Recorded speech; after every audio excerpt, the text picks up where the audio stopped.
Kloss raised his head to look towards the building. The energy levels from the building had been climbing throughout the night.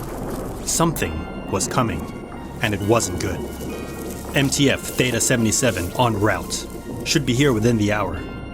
I don't think we have an hour. This thing is ready to pop. Let me get in there. I can sort this out. Don't be an idiot. The radiation levels are off the charts. Let's talk with Pythia. She might have something for us. They approached the back of the large truck. They swung the doors open. Pythia, we need your help. This place is oozing paranormal energy. We've got a reading of 2.0 kilocaspers. Ask what you will of me, but know this. I will not intervene with this otherworldly creature. Typical. That's not what I'm asking. We don't know what we're dealing with here. Whatever is in there is angry. MTF, who you gonna call, is still an hour out. Tell me something. Tell me anything. As you wish. Step forth and close your eyes. Let me now show you what happened here 200 years ago. Welcome back. Today I bring you SCP-2696, the haunted Victorian mansion of Dark Peak. Don't forget to like, subscribe, and turn on the notification bell. Dark Peak Manor, as it came to be known, had been built by the late Henry Percival Rosyth in 1869. Right from the outset, the Victorian mansion had been unique. Henry had been a student of the occult and mysticism from the Orient. Though the initial house design and construction had been relatively typical, it all took a dark turn in January of 1873 with the death of his wife, Clara. It wasn't long after that his two young children perished as well. Henry immersed himself into his occult work, centering on the Victorian mansion. Teams of men worked day and night to make odd adjustments to the house. Exotic and strange materials were imported to the house.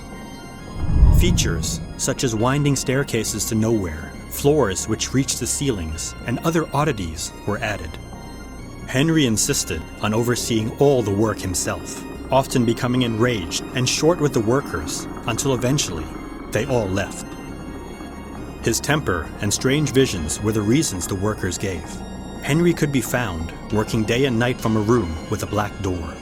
Flashing lights, auras, smoke, and strange sounds were found emanating from behind that door. Towards the end, only Henry and one servant remained in the house. In his grief, Henry had turned to the occult world that had fascinated him for so long. The mind-made body was of particular interest. It spoke of the power of turning thoughts, no memories, into reality. In his desperation, he turned to mysticism for an answer and a way to bring his lost family back to him. Jatinder Jaishankar, Dr. Amos Byrne, and his wife, Aurelia Delacroix, gripped the large tiger-shaped knocker. It sent a resounding thud through the mansion.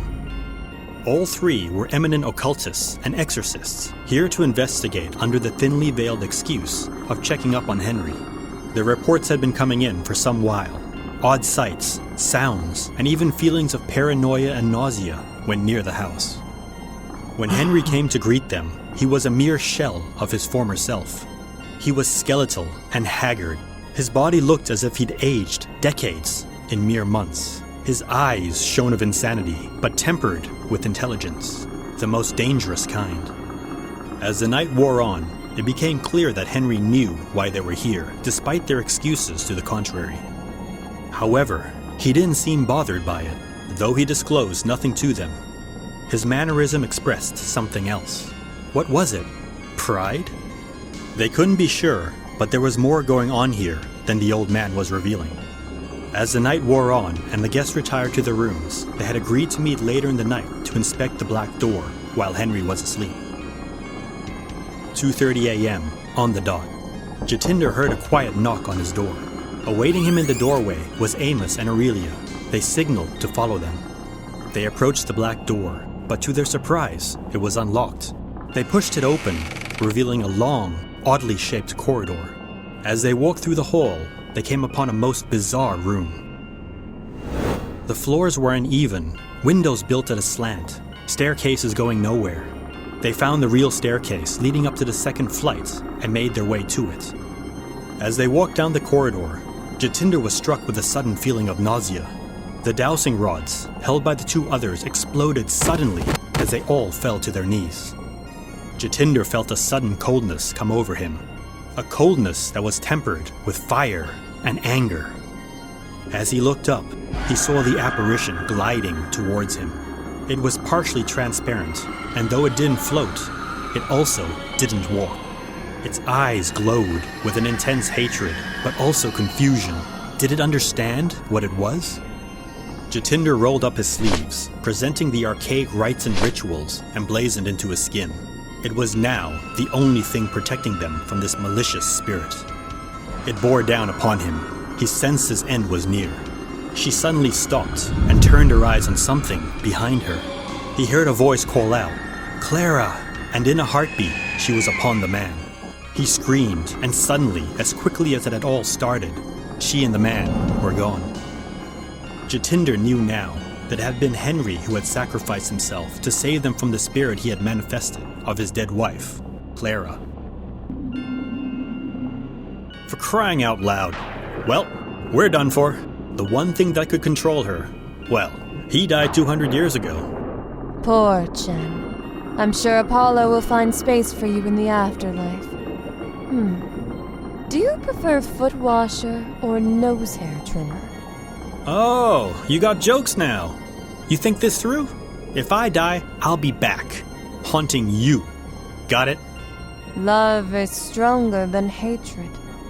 You love me now? No, you fool! She's talking about the mansion. Thank you, Pythia. Chen, let's go. As they came back to the house, Theta 77 had already set up a cordon. Sir, we're at 7.5 kilocaspers. We're off the charts here. Unknown territory. I don't think we can hold her. She's going to break containment. She stood in the open doorway, her aura and radiation increasing. Miles! Edgar! We need you now. I know you can hear me. I know you don't want anyone else hurt. Please! From behind Clara, two small spectral entities emerged.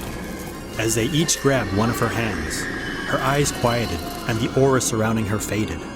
They led her back up the stairs as the front door silently closed behind them. SCP-2696 is a mansion located in the region of Dark Peak in Derbyshire, England. The interior of SCP-2696 typically induces mild claustrophobia and panic in individuals within 1 hour of entry. Prolonged exposure leads to an intensification of such feelings, resulting in severe, crippling paranoia within 3 to 6 hours. Additionally, the nursery and the tower of SCP-2696 are subject to an anomalous effect which prevents all matter from entering or exiting the boundaries of either area. This effect does not extend to electromagnetic or aspect radiation. SCP-2696-1 is a translucent, intangible humanoid apparition physically resembling the late Clara Rossif, though it has been known to assume various non-humanoid forms during periods of high activity. Previous incarnations have included multiple, younger versions of Clara Rossif, an animated mass of decaying plumeria blossoms, and a motile column of bone and biological tissue. SCP-2696-1 primarily remains inside the tower of SCP-2696 when inactive, but will attempt to escape from the boundaries of SCP-2696 if its containment is not strictly enforced. SCP-2696-2A and 2B designates the skeletal remains of Miles and Edgar Rossith respectively, located inside the nursery of SCP-2696. Due to the inaccessibility of the nursery, the two instances of SCP-2696-2 have only been documented via etheric resonance imaging and X-ray imaging of the nursery interior.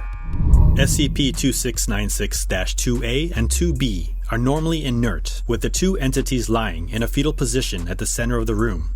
The two entities only animate during periods of high SCP-2696-1 activity. During such periods, 2A and 2B have been observed to alternate between wrestling each other, dancing in circles, and standing motionless at the door to the nursery. Enhanced imaging of the two entities reveals the presence of a carved symbol on the forehead of each of the instances' skulls. Notes recovered from the study suggest a relation between the symbol and various experiments conducted by Henry Percival Rosyth. In particular, those concerning the manifestation and manipulation of thought-based constructs. SCP-2696 was formerly known as Rosyth Hall, built in 1869 by the eccentric industrialist and occultist Henry Percival Rosyth. It comprises of 2 stories and an elevated tower, constructed in a traditional neo-Gothic architectural style. Its interior, however, features numerous unorthodox design elements, such as sloped floors, dead-end hallways, protruding surfaces, and uneven, twisting corner angles. SCP-2696-1 activity was greatly reduced in the months following this incident. It is unknown as to why the surge protectors failed, as well as to how SCP-2696-2 was able to leave the nursery and pacify SCP-2696-1. Subsequent investigations revealed that the interior structure of SCP-2696 was significantly damaged by the large burst of aspect radiation caused by the emergence of SCP-2696-2 from the nursery.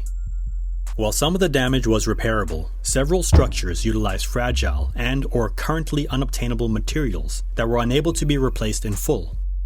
It appears that while SCP-2696-2 serves as a last resort failsafe mechanism for SCP-2696, repeated activations will have the negative effect of permanently reducing the containment effectiveness of SCP-2696, resulting in more frequent and violent breach attempts. Given current containment practices and rates of failure of AAFM units, it is estimated that SCP-2696-1 will have a 47% chance of fully breaching containment by 2030.